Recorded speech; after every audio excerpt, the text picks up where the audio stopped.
दोस्तों, आज transformation day 4 है। ये ट्रांसफॉर्मेशन का चौथा क्लास है। अगर आप इसके पहले वाला वीडियो न देखे हो तो आप जरूर देखें, क्योंकि दोस्तों जो भी आप चैप्टर पढ़िए तो निश्चित रूप से आप पूरा उस चैप्टर के विशेषज्ञ बन जाइए। सारे रूल्स, सारे फार्मूलेज सब लर्न कर लीजिए। मेहनत तो करना ही पड़ेगा, चाहे ऑफलाइन मेहनत कीजिए, चाहे ऑनलाइन मेहनत कीजिए, चाहे घर पर बैठकर पढ़िए, चाहे लाइब्रेरी में पढ़िए, पढ़ना तो पड़ेगा ही। If you want to become a genius person, if you want to qualify a competition, then you will have to work hard. You cannot neglect from working hard. Don't neglect to do labor. There's no alternative of labor. मेहनत का कोई विकल्प नहीं है, इसलिए मेहनत तो करना ही पड़ेगा। If you are studying a chapter, you should become specialist of that chapter by laboring hard, by working hard, by repeating again and again. You can become specialist of that chapter. Only then you can be genius. तो let us see the chapter transformation. आइए इस chapter को देखते हैं। ये चौथा part है। आज मैं सिंपल सेंटेंस को कॉम्प्लेक्स में बदलना बताने वाला हूं। ग्रामर के स्ट्रक्चर के अनुसार सेंटेंस 3 प्रकार के होते हैं। हमने सिंपल, कॉम्प्लेक्स, कंपाउंड का भी एक वीडियो बनाया हुआ है। अगर आप न देखे हो तो आप देखें। तो simple sentence, complex sentence, compound sentence, sentence 3 प्रकार के होते हैं। तीनों का पहचान क्या होता है मैंने बताया हुआ है। आज फिर देखते हैं कि सिंपल को कॉम्प्लेक्स में बदलना है, फिर सिंपल को कंपाउंड में बदलना, फिर कॉम्प्लेक्स को कंपाउंड में बदलना, फिर कंपाउंड को कॉम्प्लेक्स में बदलना।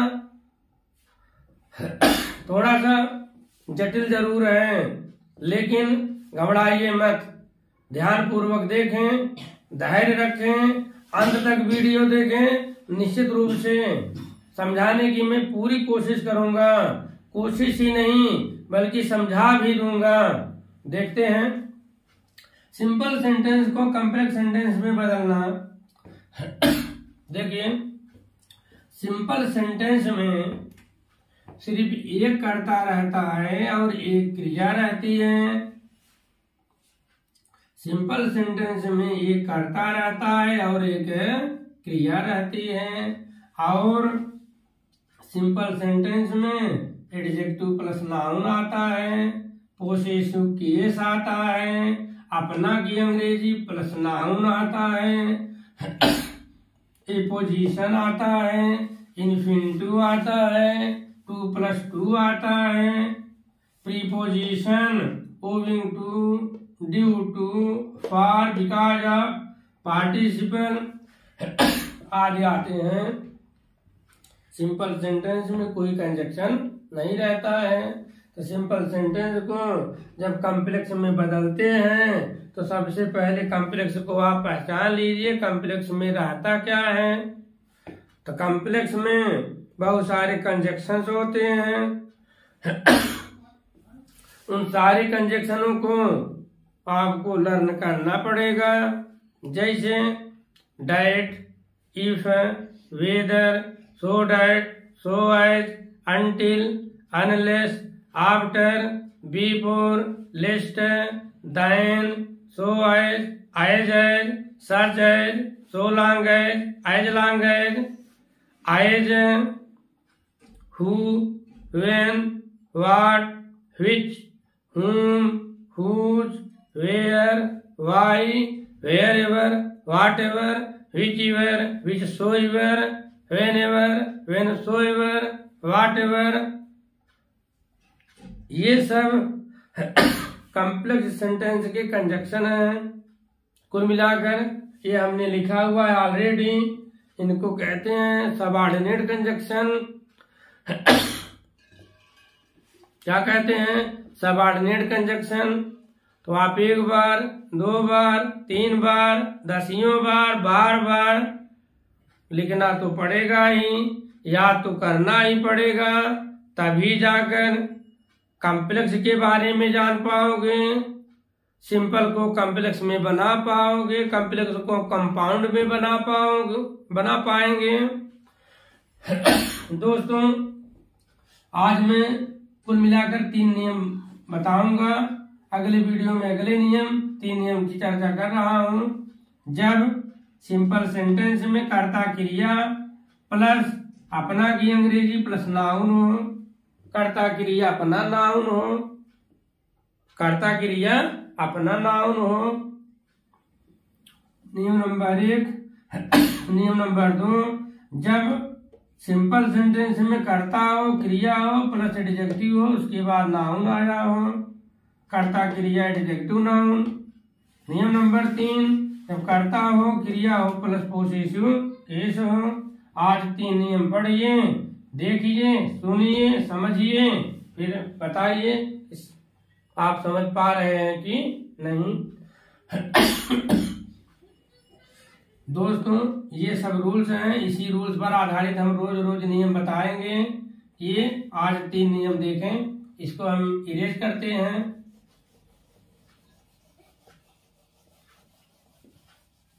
सिंपल सेंटेंस में कोई कंजक्शन नहीं होता है। देखें नियम, कर्ता क्रिया प्लस अपना नाउन, अपना माने अपना की अंग्रेजी, जैसे आई का माई, वी का आवर, यू का योर, सी का हर, ही का हिज, इट का इट्स, ई का it's.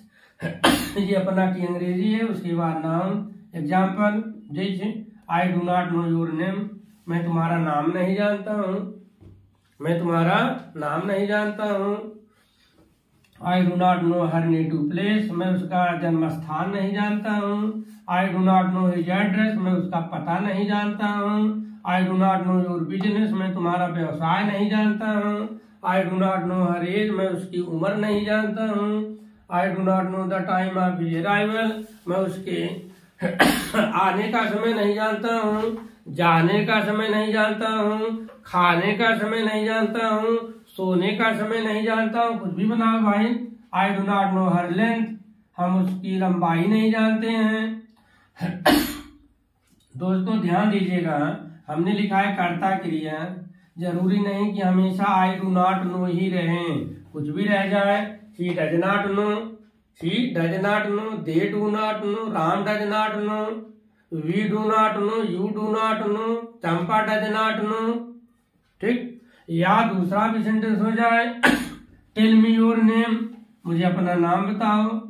Tell me your name, tell me her native place, tell me his address, tell me your business, tell me her age, tell me the time of his arrival, tell me the time of his departure, tell me her length, tell me her age, tell me her birth place, tell me her birth time. तो कुछ भी बना दीजिए। और देखिए, जरूरी नहीं है हमेशा योर हो, कोई भी अपना अंग्रेजी हो। आई do not know your name, I do not know her name, I do not know his name, I do not no their name. कुछ भी बनाइए, एक फार्मूला बनाए हैं।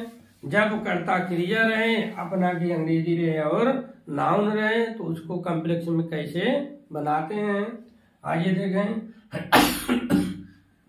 दोस्तों, कोई भी सेंटेंस हो, देख लीजिए, मान लीजिए सेंटेंस है, आप कुछ दिमाग से ऐसा कीजिए, कुछ जोड़िए कि बड़ा हो जाए, ये बड़ा हो जाए। एक च्युइंगम है, चबाते चबाते चबाते चबाते चबाते चबाते उसको बड़ा कर देते हैं। बड़ा करने में कोई न कोई कंजक्शन इसमें लगाना पड़ेगा, कोई न कोई कंजक्शन लगाना पड़ेगा। जब कोई कंजक्शन लगा देंगे तो वो कॉम्प्लेक्स सेंटेंस हो जाएगा, तब वो कॉम्प्लेक्स सेंटेंस हो जाएगा।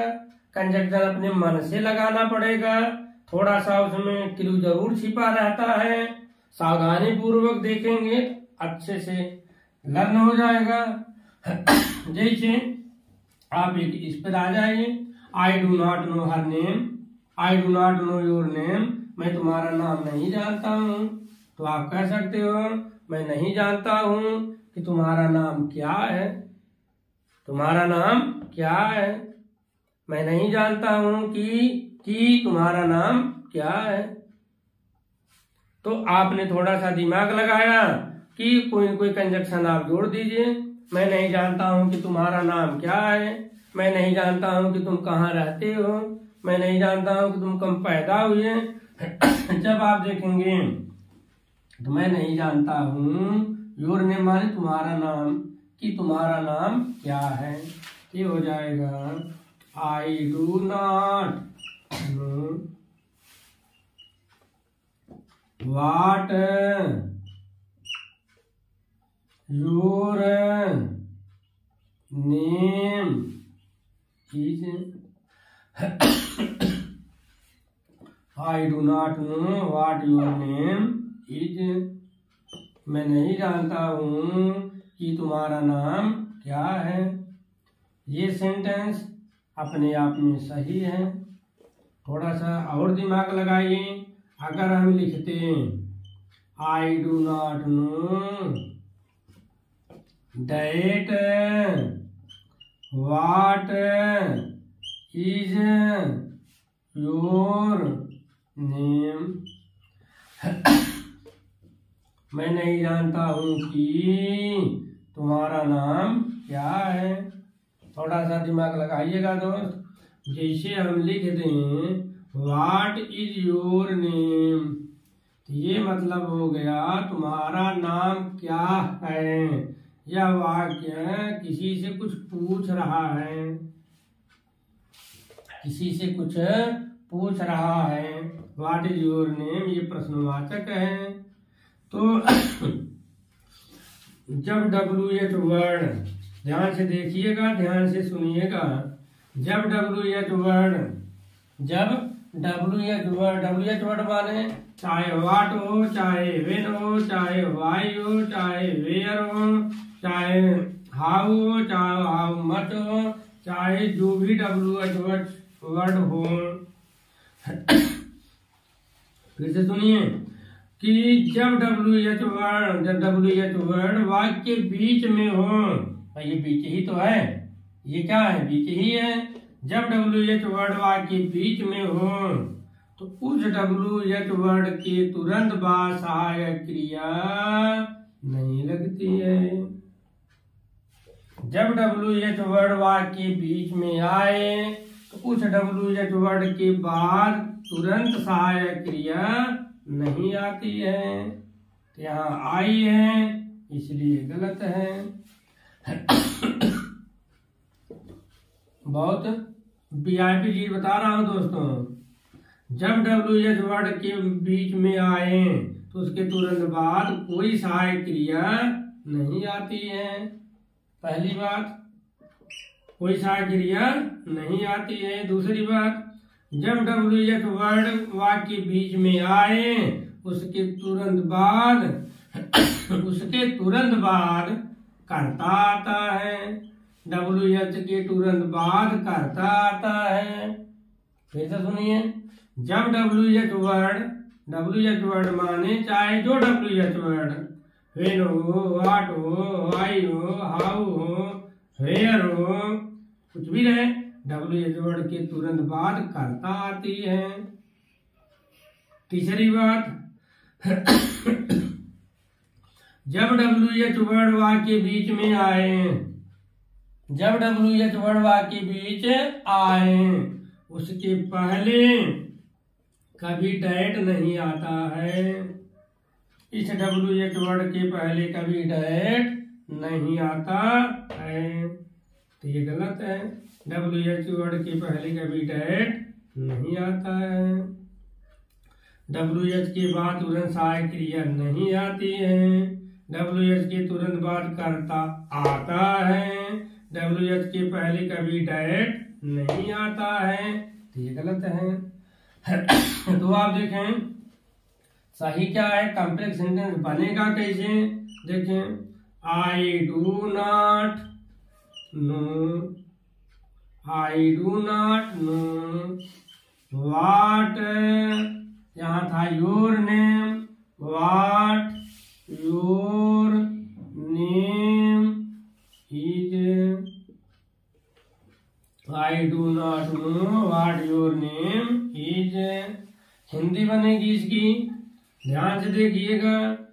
मैं नहीं जानता हूँ कि, मैं नहीं जानता हूँ कि तुम्हारा नाम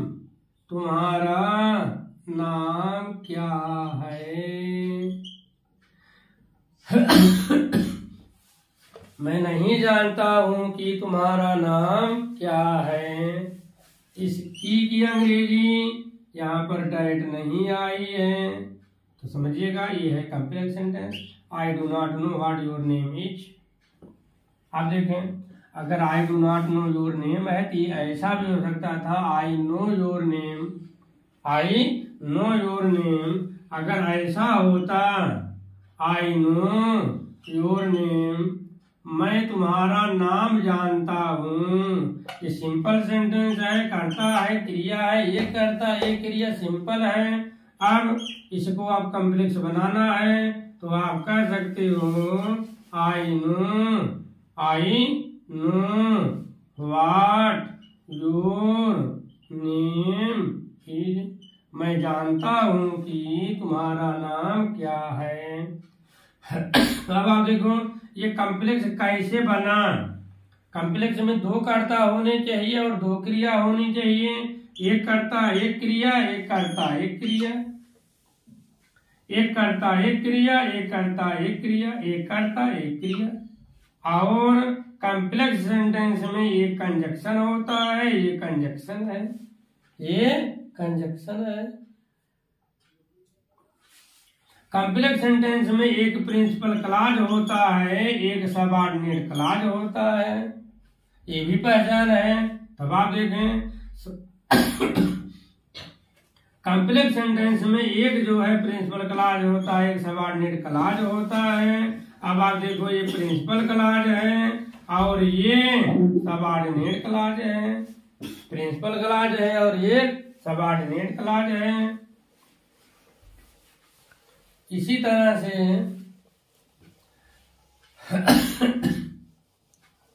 ये भी बनाइए।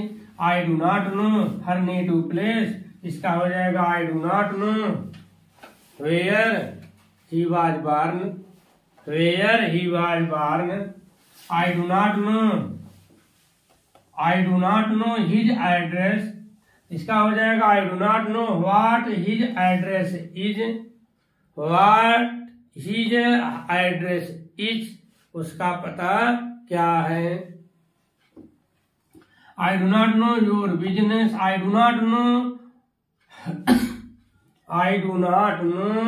What your business is, what your business is. I do not know her age, I do not know what her age is. I do not know the time of his arrival. I do not know when he will arrive. When he will arrive. दोस्तों थोड़ा सा दिमाग लगाना पड़ेगा, तो आप इसे लगाइए और समझने की कोशिश कीजिए। अब इसको देखें, कर्ता क्रिया plus adjective plus noun. I like honest boys, इसका हो जाएगा I like the boys who are honest,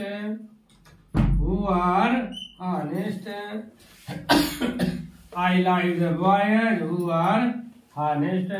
मैं ऐसे लड़कों को पसंद करता हूँ जो ईमानदार होते हैं।